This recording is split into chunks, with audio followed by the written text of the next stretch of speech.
Right. Right. Pawan గారు మీరెలా చూస్తారు? ముఖ్యంగా తెలంగాణలో కాంగ్రెస్ ప్రభుత్వం వచ్చిన తర్వాత ఏం జరిగిందంటే ఏమీ జరగలేదు. హామీలు అమలు పరచలేదు. మీకెంత, మాకెంత అనేదే జరుగుతుంది. రియల్ ఎస్టేట్ వ్యాపారం పడిపోయింది. ఇదే జరుగుతుంది. ప్రజలకైతే జరిగింది ఏమీ లేదని చెప్తున్నారు.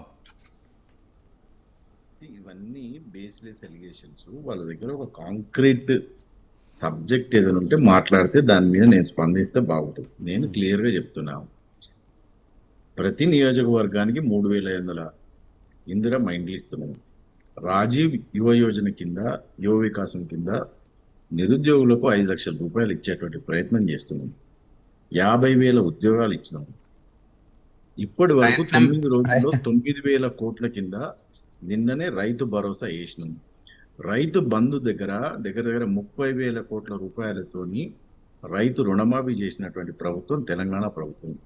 బీజేపీ పార్టీ ఇన్ని రాష్ట్రాలలో ఎక్కడన్నా బీజేపీ పార్టీ రామూర్తి గారు మాట్లాడినండి. ఎక్కడన్నా రైతు రుణమాఫీ బీజేపీ ప్రభుత్వం చేసిందా? బీఆర్ఎస్ ప్రభుత్వం 10 ఏళ్లల్లో రైతు రుణమాఫీ కూడా పూర్తిగా కంప్లీట్ చేయనటువంటి పరిస్థితి మనం చూసినాము. ఎక్కడన్నా ఇంతకుముందు వారు బీఆర్ఎస్ పార్టీ నాయకులు మాట్లాడుకుంటూ మేము ఉన్నప్పుడు రైతు బంధు వేసినాం అంటున్నాం. నేను లెక్కలతో సహా చెప్తా, ఏనాడు కూడా వీళ్ళు రైతు బంధు అనేది చెప్పిన కాడి నుంచి 3 నెలలు 6 నెలల తర్వాత వేసినటువంటి పరిస్థితులు ఉన్నాయి. నా దగ్గర డేట్లతో సహా ఉన్నాయి. ఇదివరకు కూడా చాలా డిబేట్లలో నేను చెప్పిన మళ్ళీ కూడా చెప్తా. తెలంగాణ ప్రభుత్వం ఏంటంటే కాంగ్రెస్ పార్టీ ప్రభుత్వంలోకి వచ్చిన తర్వాత జనరల్ గా ఎక్స్పెక్టేషన్స్ అనేవి సొసైటీలో ఉన్నటువంటి ప్రతి ఒక్కళ్ళకి ఎక్కువ ఉండే. ఆ ఎక్స్పెక్టేషన్స్ ని మనం మీట్ కాలేకపోతున్నాం. ఎందుకంటే ఆర్థిక బడ్జెట్ లోటు ఉన్నది కాబట్టి మీట్ కాలేకపోతున్నాం. రాష్ట్ర ఆదాయం ఎంత, దాంట్లో కట్టాల్సినటువంటి అప్పులు ఎంత, దానికి కట్టాల్సినటువంటి ఇంట్రెస్ట్ ఎంత అనేది ప్రతిరోజు రేవంత్ రెడ్డి గారు దొరికినప్పుడల్లా, సమయం ఉన్నప్పుడల్లా చెప్తూనే ఉన్నారు. రాష్ట్ర ఆర్థిక పరిస్థితిని మంచిగా చేసేటువంటి ప్రయత్నం చేస్తూనే ఉన్నారు. బయట నుండి అప్పులు తీసుకొచ్చే ప్రయత్నం చేసి ఎక్కడ కూడా పథకాలు ఆకుండా నోరు కట్టుకొని పనిచేస్తూనే ఉన్నారు. ఇప్పుడు దీని మీద వీళ్ళకు నచ్చక ప్రభుత్వం మంచిగా పనిచేస్తుంది, వాళ్ళ పథకాలు చెప్పినటువంటి పథకాలు ఇంప్లిమెంట్ అవుతున్నాయి, ఎక్కడ కూడా ఎటువంటి ఇష్యూస్ లేవు, రైతాంగం హ్యాపీగా ఉన్నది, ఇటు నిరుద్యోగులు హ్యాపీగా ఉన్నారు, ఉద్యోగాలు వచ్చినాయి, చెప్పినటువంటి పనులు నడుస్తున్నాయి. బీసీల కోసం అని చెప్పి 42% చేస్తా ఉన్నాం. భారతదేశంలో ఎక్కడ కూడా జరగనటువంటి కులగణన అనేటువంటి సబ్జెక్ట్ కూడా కులగణన చేసినాం. ఇటు బీసీలు, ఎస్సీలు, ఎస్టీలు, మైనారిటీలు హ్యాపీగా ఉన్నారు. ఇదంతా మంచిగా ఉంటే ఎట్లాగో బీఆర్ఎస్ పార్టీ చేయలేనటువంటి పనులు వచ్చినటువంటి 12 నెలలు 18 నెలల్లోనే కాంగ్రెస్ ప్రభుత్వం చేయడం వీళ్ళకి ఎట్లాగో డైజెస్ట్ అవుతలేదు. కానీ పవన్ గారు, మీరు ముఖ్యంగా మేము అన్నీ చేశాము, గత 10 ఏళ్లలో చేయలేని బీఆర్ఎస్ అని మేము చేస్తున్నామని చెప్పారు. కానీ ప్రజల్లో తీవ్ర వ్యతిరేకత ఉంది, హామీలు అమలు చేయలేదు అనేది ఒకటి నడుస్తుంది. ముఖ్యంగా అందుకే స్థానిక సంస్థల ఎన్నికలకు కానీ, మున్సిపల్ ఎలక్షన్స్ కానీ వెళ్ళకపోవడానికి అది కూడా ఒక రీజన్ అని చెప్తున్నారు. మరి దానికి ఏం చెప్తారు మీరు? ఒక విషయం అండి, నిన్ననే రేవంత్ రెడ్డి గారు చెప్పారు 9 రోజులలో 9,000 కోట్ల రూపాయలు రైతు రుణమాఫీ, రైతు భరోసా కింద డబ్బులు ఇస్తున్నాం. రాజీవ్ యువ వికాసం కింద డబ్బులు ఇస్తున్నాం. ఇందిరమ్మ ఇండ్లు నియోజకవర్గానికి 3,500 ఇస్తున్నాం. ఇప్పుడు ఎక్కడ అంటే వీళ్ళు ఇప్పుడు టీఆర్ఎస్ వాళ్ళు అసంతృప్తిగా ఉంటే దాన్ని మేము కన్సిడర్ చేయాలన్నా టీఆర్ఎస్ వాళ్ళ అసంతృప్తిని? ఒకటో విషయం. కాబట్టి అసంతృప్తి అనేది ఏ లెవెల్లో కూడా లేదు. రెండో విషయం, మీరు ఇప్పుడు ఈ లోకల్ బాడీ ఎలక్షన్స్ గురించి అని మాట్లాడారు.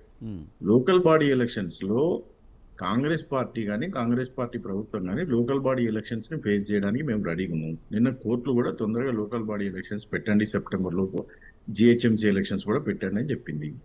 సో మేము కూడా రెడీగానే ఉన్నాం కాబట్టి మేము 42% బీసీ రిజర్వేషన్స్ ని ఇంప్లిమెంట్ చేసి లోకల్ బాడీకి ఎలక్షన్స్ కి పోవాలని చెప్పి దాన్ని చట్టం చేసి కేంద్ర ప్రభుత్వానికి పంపించడం, కేంద్ర ప్రభుత్వం దాన్ని చట్టం చేస్తే అన్ని పార్టీలు కూడా 42% బీసీ రిజర్వేషన్లు ఇచ్చి మంచిగా హ్యాపీగా మన బీసీ బిడ్డలను మనం రిజర్వేషన్ల పేరు అనేది, రిజర్వేషన్ అనేది ఒక సాకు మాత్రమే, భయపడుతుంది అనేది ప్రతిపక్షాలు అంటున్నాయి.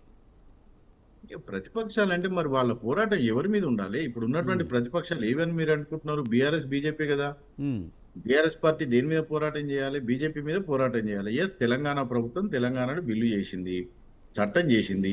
ఈ చట్టాన్ని కేంద్ర ప్రభుత్వం 2 పార్లమెంట్లలో అమలు చేస్తే అన్ని పార్టీలు తెలంగాణలో 42% బీసీ బిడ్డలకు టికెట్లు ఇచ్చి మరి లోకల్ బాడీ ఎలక్షన్ లో పెట్టాలి. అప్పుడు ఎవరు తప్పు చేసిండ్రు? ఇప్పుడు కాంగ్రెస్ పార్టీ తప్పు చేసినట్ట, లేకపోతే బీజేపీ పార్టీ తప్పు చేసినట్టు. బీజేపీ పార్టీ నిజంగా ఆనెస్ట్ గా బీసీ బిడ్డల కోసం అయితే వాళ్ళు లోకల్ బాడీ ఎలక్షన్లు మరి 42% అమలు చేయాలంటే వాళ్ళు కేంద్ర ప్రభుత్వంలో ఉన్నారు. అదే కదా వాళ్ళు చెప్పేది కూడా ఇదే, డైవర్షన్ పాలిటిక్స్ అనేది మీరు కేంద్రం మీద తోసేసి తప్పించుకు తిరుగుతున్నారు అనేదే కదా వాళ్ళు చెప్పేది. దీంట్లో డైవర్షన్ ఎక్కడ ఉందో నాకు అర్థం కావట్లేదు. ఇప్పుడు మేము చేయాల్సిన పని మేము చేసిన తర్వాత బీఆర్ఎస్ పార్టీ ఎక్కడ కూడా దాన్ని ప్రెజర్ చేయట్లేదు, బీజేపీ పార్టీ చేయాల్సిన పని చేయట్లేదు. ఇప్పుడు డైవర్షన్ ఎవరు చేస్తున్నట్టు మీరు చెప్పండి. మీరే చెప్పాలి, ఎందుకంటే కేంద్రం దగ్గర అవ్వదు, అది పెండింగ్లో పడుతుందని తెలుసు. మరి ఇంకోసారి కులగణనకి జనగణనకి కేంద్రం అయితే రెడీ అవుతున్న క్రమంలో ఇప్పుడిప్పుడే కాదు అన్న విషయం మీకు కూడా క్లియర్గా తెలుసు. కానీ రాష్ట్ర ప్రభుత్వమే ఆ 42% బీసీ రిజర్వేషన్ అనేది మీరే ప్రకటించి వెళ్ళే ఛాన్స్ ఉందంటారా మరి? అది కాదండి, ఇప్పుడు 42% అనేది ఇప్పుడు వచ్చినటువంటి ఇష్యూ కాదు కదా. ఇప్పుడు భారతదేశంలో ఇన్ని రాష్ట్రాలలో బీజేపీ ప్రభుత్వంలో ఉంది. ఎక్కడన్నా ఏ రాష్ట్రంలోనూ వీళ్ళు కులగణన చేసిండ్రా? కానీ చెప్పిన మాటకు కట్టుబడి మేము కులగణన చేస్తా అని చెప్పినాం. జనాభా సెన్సెస్ అనేది వాళ్ళు రాష్ట్ర ప్రభుత్వం కేంద్ర ప్రభుత్వం చేయాలి, భారతదేశ ప్రభుత్వం చేయాల్సినటువంటి అవసరం ఉంది. కానీ రాష్ట్ర ప్రభుత్వం ఏంది, కుల గణన కాకపోయినా కుల అనాలిసిస్ అంటే బేసిక్ గా సెన్సెస్ అనాలిసిస్ చేసినాం, చేసి రిపోర్ట్ సబ్మిట్ చేసినాం.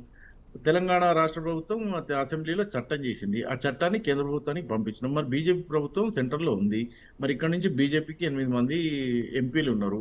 ఇప్పుడు బీజేపీ నాయకుడు అక్కడ లైన్ లో ఉన్నాడు. మరి వీళ్ళు కదా ఇప్పుడు మా బాధ్యత, మీ బాధ్యత మీరు చేసిండ్రు, మీరు తీసుకురావాలి, చట్టం చేయాలి, మేము చేయాల్సినటువంటి అవసరం ఉంది, కేంద్రంలో వాళ్ళు చేయాలి. ఒకటి. రెండు, అపోజిషన్ లో ఉన్నటువంటి బీఆర్ఎస్ పార్టీ బాధ్యత నిజంగా ఉంటే ఇప్పుడు ఈ విషయం మీద తెలంగాణ కాంగ్రెస్ ప్రభుత్వం అన్నట్టుగా వాళ్ళు కులగణన చేసిండ్రు, చట్టం పెట్టిండ్రు, ఆల్రెడీ అప్రూవల్ చేసింది ఇక్కడ. మరి చేయాల్సింది బీజేపీ పార్టీ అని బీజేపీ పార్టీ మీద మాట్లాడాలి కదా. ఇక డైవర్షన్ పాలిటిక్స్ ఎవరు చేస్తున్నట్టు? బీఆర్ఎస్ చెప్తుంది కదా, మేమైతే 42% రిజర్వేషన్ అయితే వ్యతిరేకించట్లేదని చెప్తుంది కదా. వ్యతిరేకించమని చెప్పడం కాదు కదా, కేంద్ర ప్రభుత్వం బీజేపీ మీద పోరాటం చేయాలి కదా. బీజేపీ మీద ఎందుకు పోరాటం చేయట్లేదు వీళ్ళు? అది కదా మా ప్రశ్న. ఇప్పుడు పోరాటం చేయకుండా చేసినటువంటి మీడియా ఛానల్ వాళ్ళు కోర్టులు వేసేసి మీరు తప్పించుకుంటున్నారా? అంతే కదా. ఇప్పుడు వాళ్ళు అంతేనా? ఎవరి బాధ్యత ఎవరు నిర్వహించాలి? ఇప్పుడు మా బాధ్యత మేము నిర్వహించినాం, బీజేపీ కేంద్ర ప్రభుత్వంలో ఉంది, చట్టం చేయాల్సింది వాళ్ళ మీద వాళ్ళు చేయాలి. చేయట్లేదు ఎందుకని? మరి బీఆర్ఎస్ పార్టీ ఎవరి మీద పోరాటం చేయాలి? బీజేపీ మీద పోరాటం చేయాలా, కాంగ్రెస్ మీద? ఈ పోరాటం చేయకుండా పోయి టీవీ ఛానళ్ల మీద రాళ్ళు వేస్తారు సరిపోద్దా? ఇది రైట్, ఇది డైవర్షన్ కాదంటారు మీరు. ఎందుకంటే ఈ మధ్యకాలంలో మనం చూసాం ఫోన్ ట్యాపింగ్ అని రకరకాలు చేస్తున్నారు. ఇదంతా కూడా ప్రభుత్వం మీద వ్యతిరేకత కనిపించకుండా ఉండటం కోసమే అని చెప్పి అంటున్నారు. అది కూడా కాదంటారా? అది కూడా ప్రతిపక్షాలే కావాలని చేస్తున్నాయంటారా? మీకు 2 విషయాలు చెప్తా సార్. ఇప్పుడు ఫోన్ ట్యాపింగ్ ఇష్యూ కానివ్వండి, Formula 1 రేస్కి సంబంధించినటువంటి ఇష్యూ కానీ, ఎక్కడన్నా తెలంగాణ కాంగ్రెస్ పార్టీ కానీ తెలంగాణ ప్రభుత్వం కానీ ఎక్కడన్నా వాళ్ళ లైన్ ని దాటిపోయి పనిచేస్తున్నారా? అది చట్టం దాని పని దాన్ని చేసుకోబోతుంది. మేము ఎక్కడ మాకు ఆ ఇంట్రెస్ట్ లేదు. కేసీఆర్ గారిని కానీ, కేటీఆర్ గారిని, కవిత గారిని, హరీష్ రావు గారిని జైల్లో నూకాల్సిన అవసరమే మాకు లేదు. అదొక పెద్ద తలకాయ నొప్పి. అది ప్రభుత్వం తన పని తాను చేసుకుంటా పోతా ఉన్నది, వచ్చే అప్డేట్స్ అని చెప్తుంది. రైట్, ఓకే, ఇది జరుగుతుందని పోలీస్ డిపార్ట్మెంట్ వాళ్ళ పని వాళ్ళు చేస్తున్నారు. ఆ ప్రభాకర్ రావు అనేట ఆయన ఎంతమంది ఫోన్లు ట్యాపులు చేసిండు, ఎంతమంది ఇండ్లలో చిచ్చు పెట్టిండు, మహిళల ఫోన్లు వినడం, అటుపోతే సినీ సంస్థకు సంబంధించినటువంటి ఇటు వ్యాపారవేత్తలకు సంబంధించినటువంటి ఫోన్లు వినడం, ఇదంతా దౌర్భాగ్యమైనటువంటి పరిస్థితి అని వాళ్ళందరినీ పోలీస్ స్టేషన్లు పిలుస్తుండ్రు, వాళ్ళ వాంగ్మూలాలు తీసుకున్నారు. అది వాళ్ళ పని వాళ్ళు చేసుకున్నారు. దాని మీద ఎక్కడ కానీ ముఖ్యమంత్రి గారు కానీ వేరే మంత్రులు కానీ ఎక్కడన్నా కమెంట్ చేసినా దాని మీద నాకు ఆ ఇంట్రెస్టే లేదు. అది ఒక కేసు, అది నడుస్తూనే ఉంటుంది, ఇంప్లీడ్ అయితేనే అది నడుస్తూనే ఉంటుంది. మా ఇంట్రెస్ట్ అంతా ఇప్పుడు లోకల్ బాడీ ఎలక్షన్స్ లో బీసీ బిడ్డలకు 42% రిజర్వేషన్స్ ఇచ్చి వాళ్ళని కూడా చట్టసభలలో కూర్చుండబెట్టాలనేటువంటిది మా ఇంట్రెస్ట్. ఆ ఇంట్రెస్ట్ బీజేపీకి ఉంటే బీజేపీ ప్రభుత్వం ఎమ్మటే దాన్ని చట్టం చేయాలి. ఆ ఇంట్రెస్ట్ బీఆర్ఎస్ కుంటే బీఆర్ఎస్ పార్టీ ఎట్టకు వాళ్ళ పార్టీగా లేరు కాబట్టి ఉన్న 4-5 ఎవరైతే ఉన్నారో వాళ్ళు ముఖ్యులు కూర్చొని బీజేపీ మీద పోరాటం చేయాలి. ఇప్పుడు మీరు చెప్పండి, ఎవరు డైవర్షన్ పాలిటిక్స్ చేస్తున్నారని మీరు చెప్పాలి. మాకు తొందరలో ప్రజలే చెప్తారు ఖచ్చితంగా, నేను చెప్పేది కాదు. రైట్, రామ్మోహన్ గారు, రామ్మోహన్ గారు విశ్లేషకులు ఉన్నారు మనతో పాటు. రామ్మోహన్ గారు, మీరు ఎలా చూస్తారు? తెలంగాణలో మొత్తంగా చూస్తుంటే